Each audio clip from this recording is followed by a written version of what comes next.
Hello friends, आपका अपने YouTube channel study जीत पर स्वागत है।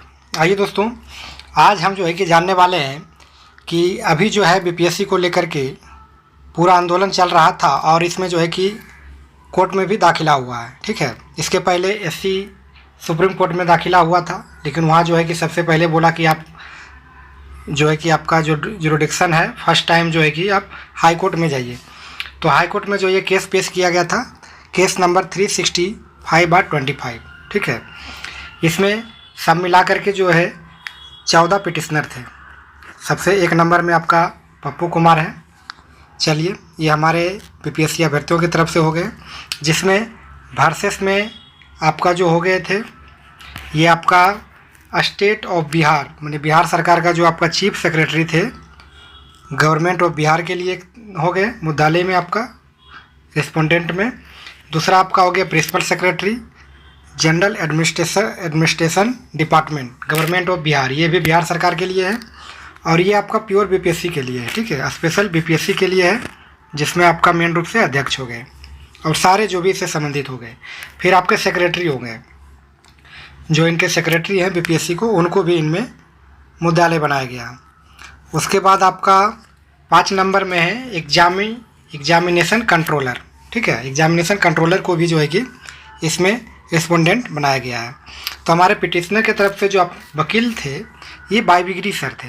ठीक है, ये एक सीनियर एडवोकेट है और इनके साथ ही प्रणव कुमार, सृष्टि सिंह, ये सब सारा जो थे पिटिशनर की तरफ से थे। हम लोग अभ्यर्थियों की तरह से ये थे।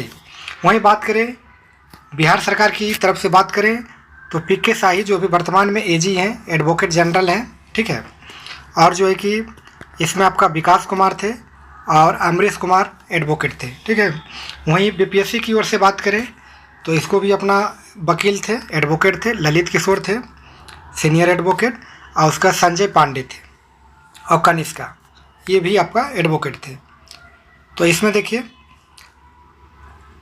ये जो थे आपका माननीय जस्टिस जो सुन रहे थे अरविंद सिंह चंडेल सर सुन रहे थे। ठीक है, तो ये 16/1/2025 को पूरा इसमें बहस होता है। बाईबिगरी सर जो है कि पूरा अपना अभ्यर्थियों की तरह से जो मांग था जो रखे, पूरा अच्छी तरह से रखे।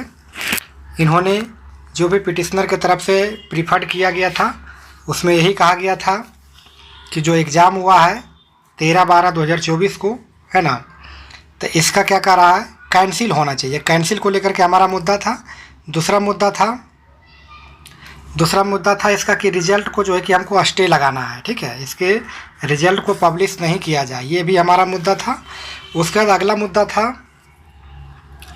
हमारा जो ये तीसरा मुद्दा था, ये फ्रेश एग्ज़ाम लेने के लिए कि पूरा एग्ज़ाम को जो है कि कैंसिल किया जाए। कैंसिल करके क्या किया जाए, एक फ्रेश एग्ज़ाम सबके लिए लिया जाए। पूरा इक्वलिटी की बात यहाँ पे हुई।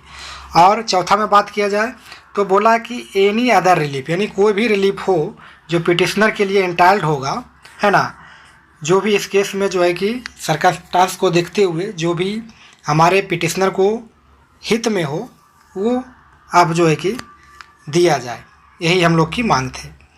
तो यही पूरा सबमिट किया गया। हमारे लैंड काउंसिल जो बाईबिगरी सर थे, करीब 1.5 घंटे का पूरा बहस चलता है, जिसमें इन्होंने सारा बात रखा कि 13 तारीख को जो है कि एग्ज़ाम होता है। एग्ज़ाम होने के बाद जो है कि बापू परीक्षा भवन में जो है कि लगभग 12,000 स्टूडेंट थे।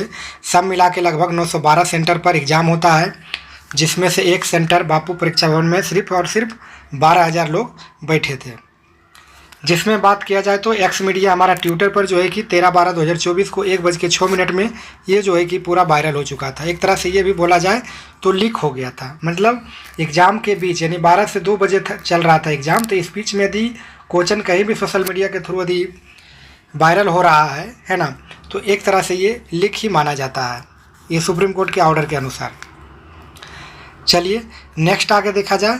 और इसमें जो है कि अलग अलग सेंटरों पर अलग अलग बातें की गई। कहीं को जो है कि स्पेशल ट्रीट दिया जा रहा था, कहीं क्वेश्चन आपको डिले दिया जा रहा था, पहले लिया जा रहा था, कहीं जो है कि आंसर की आपका डायरेक्ट जो है कि अनाउंस किया जा रहा था। और जो है कि 5,000 स्टूडेंट का सेंटर भी जो है कि चेंज कर दिया गया एक ही दिन में, है ना। तो ये सब सारे मुद्दे को जो है कि वहाँ पर उठाया गया। और आगे बात किया जाए तो इसमें इन्होंने ये भी बोले कि जो 4 तारीख को एग्ज़ाम होता है उसमें जो है कि उनको अलग तरह से जो है कि ट्रीट किया जाता है ना। ये अलग तरह से ट्रीट किया जाता है कि उनको जो है कि 3-4 क्वेश्चन जो है कि गलत कर दिया जाता है और उसके लिए उनको अलग से जो है कि नंबर दिया जाता है। वहीं बात किया जाए तो इसमें आपका 13 तारीख की हम बात करें तो इसमें एक भी क्वेश्चन गलती नहीं हुआ है, एक भी क्वेश्चन डिलीट नहीं किया गया है। तो ये भी पूरा जो है कि इफेक्ट पूरा करेगा।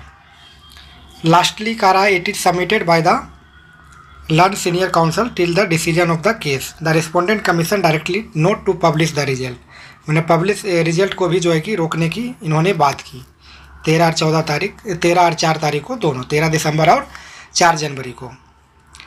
इन support of his submission learn senior council petitioner relied on the decision in case of. इन्होंने जो है कि जब कोई भी केस लड़ा जाता है तो उसमें कोई भी वर्सेस का आपका अलग जगह का जो है कि दिया जाता है, जो आपका कोर्ट ऑन रिकॉर्ड भी इसको बोला जाता है अभिलेख न्यायालय के रूप में। तो पीछे कहीं भी होता है तो उसका एग्जाम्पल दिया जाता है, उदाहरण दिया जाता है कि इस तरह से जो है कि पिछले कोर्ट में जैसे यूपी पीसीएस का यहाँ वर्सेस सुभाष चंद्र दीक्षित का भी बात किया गया, वही जोगिंदर पाल हो गया, फिर पंजाब का भी हो गया, है ना। इस तरह से जो है कि इन्होंने बात रखा ताकि उसको भी रिव्यू जज साहब बहुत मतलब अच्छे तरह से इसको सुन रहे थे, बहुत इंटरेस्ट जता रहे थे।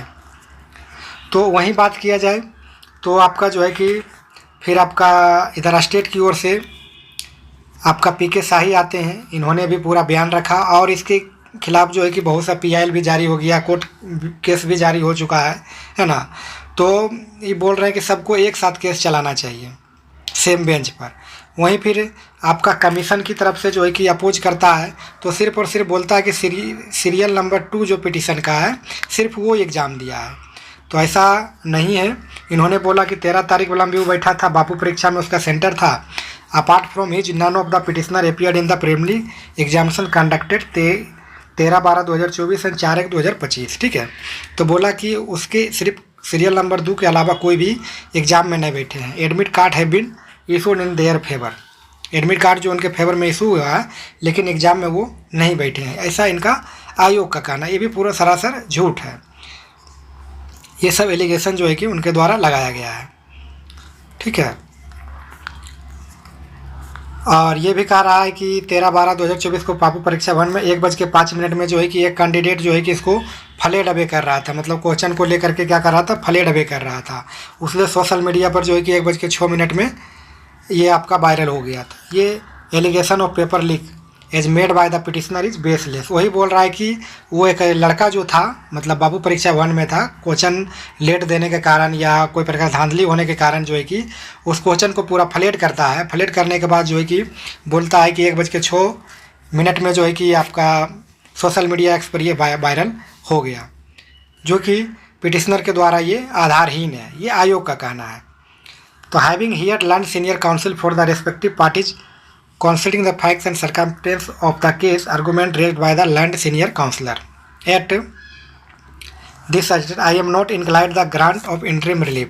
और जो है कि दोनों पक्षों को सुनने के बाद ये जो थे आपका माननीय जज साहब जो थे, है ना, वो आपका इंटरिम रिलीफ की इन्होंने बात नहीं की। बोला हम पिटिशनर को कोई भी इंटरिम रिलीफ नहीं देंगे, लेकिन इन्होंने कहा कि जो कि learned senior council of the respondent जो थे उनको जो है कि पायरा वाइज जो है कि काउंटर एफिडेविट करने के लिए बोला है, वो भी ऑन और बिफोर 30 जनवरी 2024 को जो 2025 को जो है कि उनको हर हाल में सबमिट करना है, ताकि 31 जनवरी 2025 को इसका जो है कि सुनवाई किया जाए।